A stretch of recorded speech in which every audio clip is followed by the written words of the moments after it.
Welcome back to Ales and Fails Miniatures. Today we will be crafting these small lion head fountains. I think these turned out amazing and I wanted to show you guys how to do it, so let's get into it.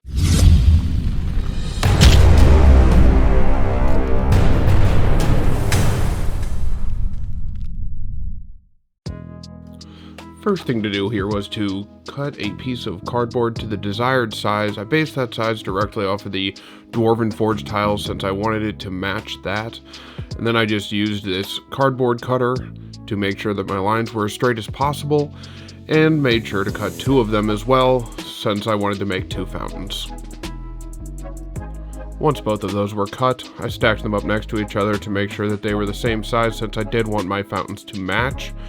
And then the next step here was to print out a lion head since I knew that that's where I wanted the water to come from on the fountain. And here I'm just cleaning up the additional supports left over from the 3D print. Once I cleaned up the 3D prints, I knew that I wanted the top of these fountains to be curved, so I just took a cap off of some of my pigment and drew a circle to make sure that that curve was perfect. Once I had the desired shape, I put a thin layer of Eileen's tacky glue so I could add foam to the piece of cardboard in order to add texture.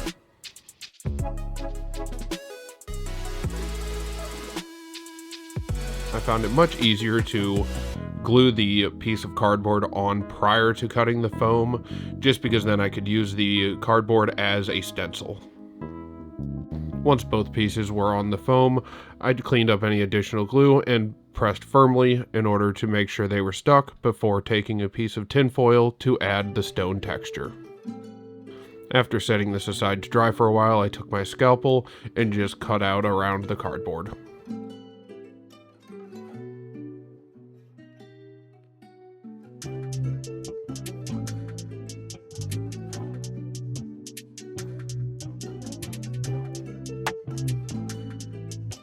Since I love forgetting to record things, I made these little foam archways off camera. They're not very hard to make though. All I did was just use the previous piece as a stencil and a very thin piece of foam to cut out the outside, and then I just decided on how big I wanted this and cut out the inside as well.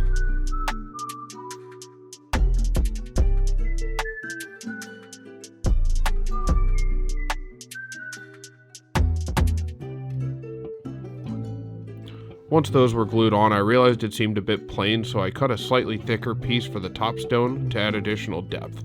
I used this as a stencil to cut and remove a section of the arch in order to fit the new piece.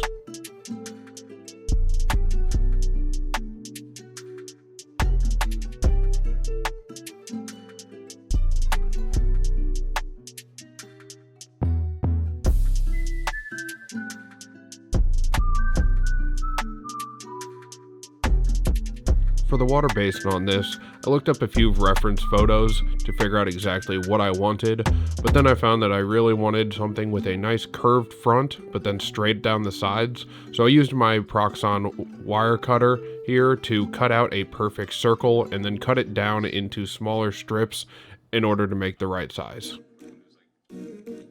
After a few test runs to determine the right size, I used the first piece you built there as a reference for exactly how big I wanted it, and then just cut it down to size based on that.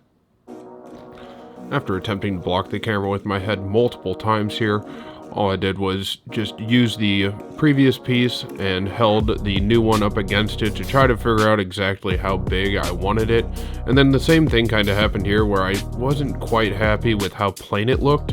So I decided to go around and cut small ridges all the way around the base of this to give it more detail. Once I cut these ridges, I decided to go back and actually just pluck out the center piece of foam to give it more of a layered detail. And I really think that this turned out a lot better. The only problem that I did see is that it was very rough on the inside of that. So later on, I took a very small strip of foam and laid it in there just to give it a nice clean look. Next, I took another slightly thicker piece of foam here in order to make the actual piece that will hold the water, and I just held it up against it and then just cut my lines based on exactly how I wanted it to look.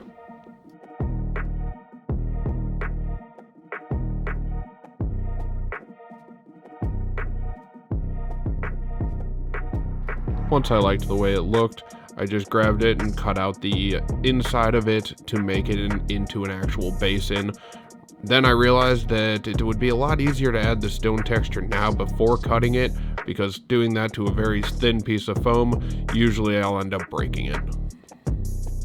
But once that stone texture was added, it was pretty simple just to cut it out and then break it. And the inside of this does not need to look perfect, because later on we'll be pouring resin into it, and you really won't be able to see much of that anyways, due to the fact that we will be putting capstones on this as well.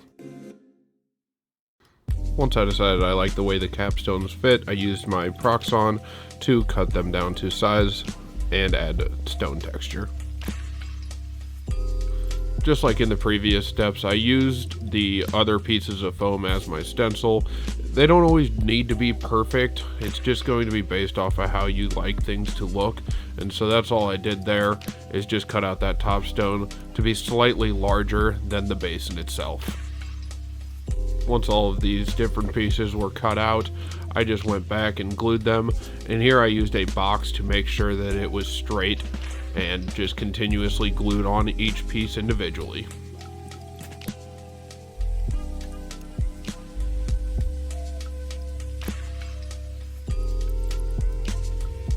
Things this small can be a little finicky, so just make sure you take your time. But once again, I decided I didn't quite like the way it looked, so I decided to pull all that back off and glue another piece of stone textured foam just to give additional depth. And again, I just used the piece of cardboard as my stencil to cut it out.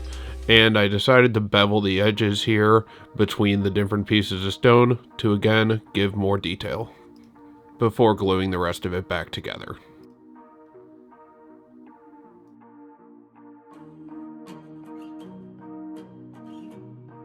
Since I had cleaned up all of the supports earlier, the last thing to do here with the lion head was just to kind of put it in place and then firmly press down on it to give me an imprint. And then what I'll do is I'll just take my scalpel and cut out on that line that I left from that imprint. Once I had cut that out, I just put the lion head back in there to make sure everything fit nice and snug and that it looked good. And I really liked the way that these were turning out at this point. Now that all the sculpting was done, I went in with a base coat of black paint and Mod Podge. This just helps stiffen up the foam, along with giving you a nice base coat for your paint.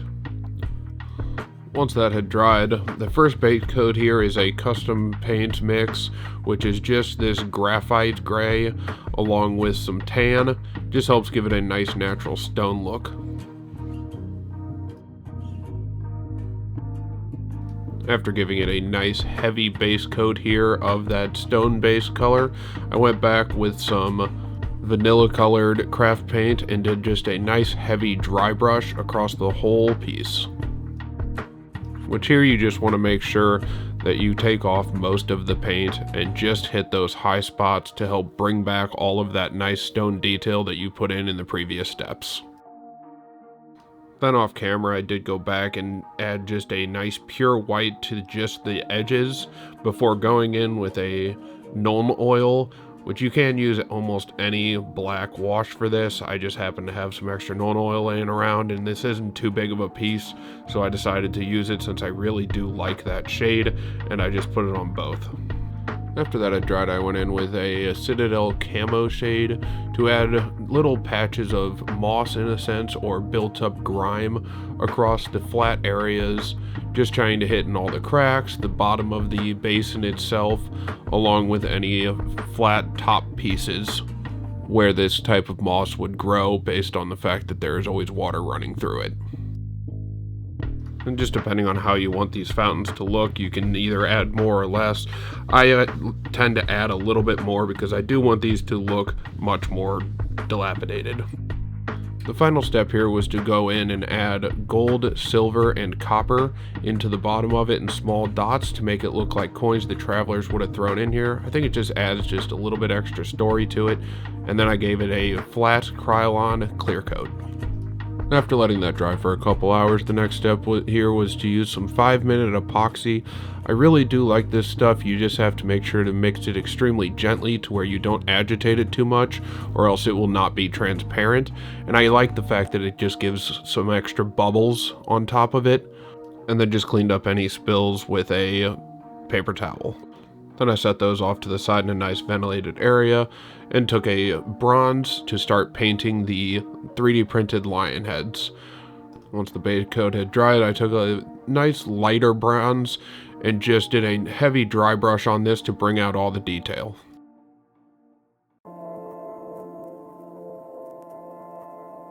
After letting that dry for a bit, I went back with a non-oil wash and put it over the whole piece.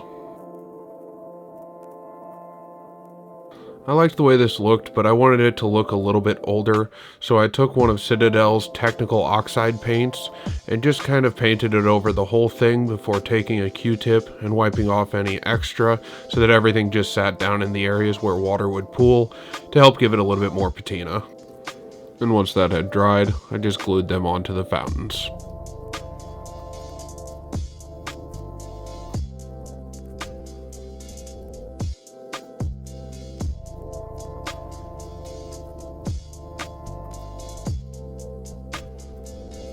The next step here was to make the actual water feature itself.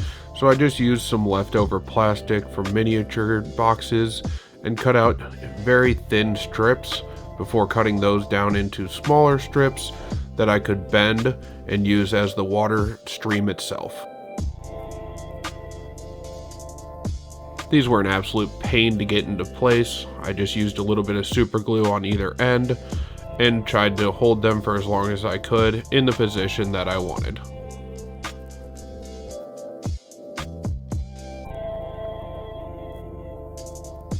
Once I gave that ample time to dry, I went in with some hot glue and just put it on the outside of this to help give it a little bit of ripples to make it look like the water is actually flowing.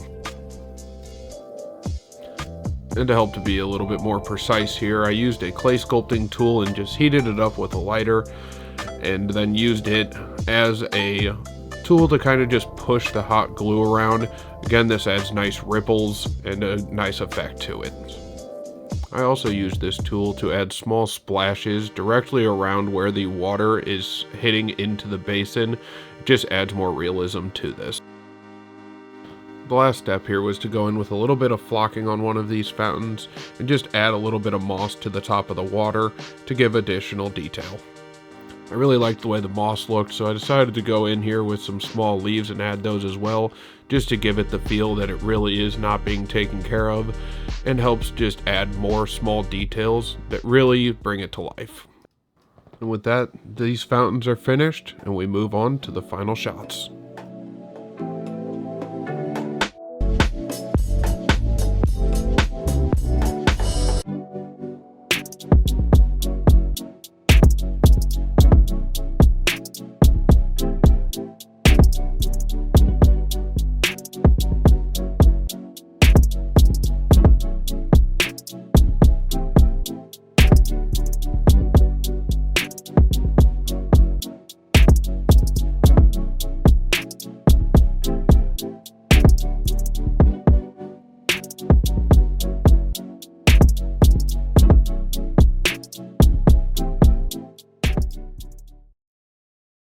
Alright, so as you can see, pretty simple little project. They are small, so it can be a little difficult here and there, but with a little bit of patience, they can turn out absolutely phenomenal. I really enjoy these. I'm excited to use them in a game. If you did make it this far in the video, please do like and subscribe, and we will catch you in the next one. Cheers.